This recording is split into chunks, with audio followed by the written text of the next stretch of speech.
গার্মেন্টসে চাকরি করে দেখা কত মানুষে কত কথা কয়, তাদের জন্য এই ভিডিওটা দেখেন।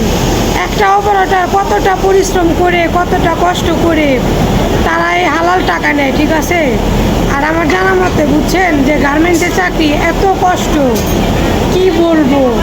এই দেখেন, এই যে বডি করতেছি, এত কষ্ট করার পরেও তারপরে মানুষের মন পায় না।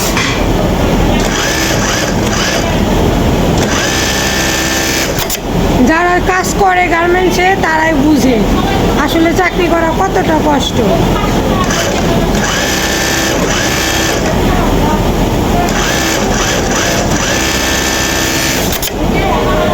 এখন লাঞ্চ টাইম বুঝছেন, সবাই খাইতে গেছে, দেখেন লাইন ফাঁকা, দেখছেন। আর আমি এখন কি করতেছি জানেন, বসে বসে কাজ করতেছি, পাইপুন কাটতেছি। আর আপনারা যারা বাজে মন্তব্য করেন, ঠিক আছে, তারা দেখেন এই লাঞ্চ টাইমে খাওয়া বাদ দিয়ে কি কতটা কষ্ট করতেছি।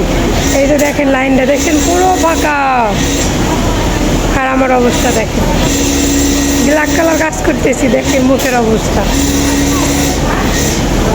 এখন ওয়াশরুমে যাবো, হাত মুখ ধুবো, ফ্রেশ হবো, খাইতে যাবো, কারণ 1টা 5 বাজে, লাঞ্চ টাইমে তো আর কাজ করতে দিবে না, ঠিক আছে।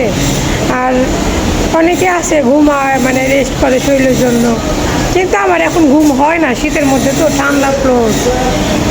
আর দেখেন আমাদের অফিস, দেখছেন।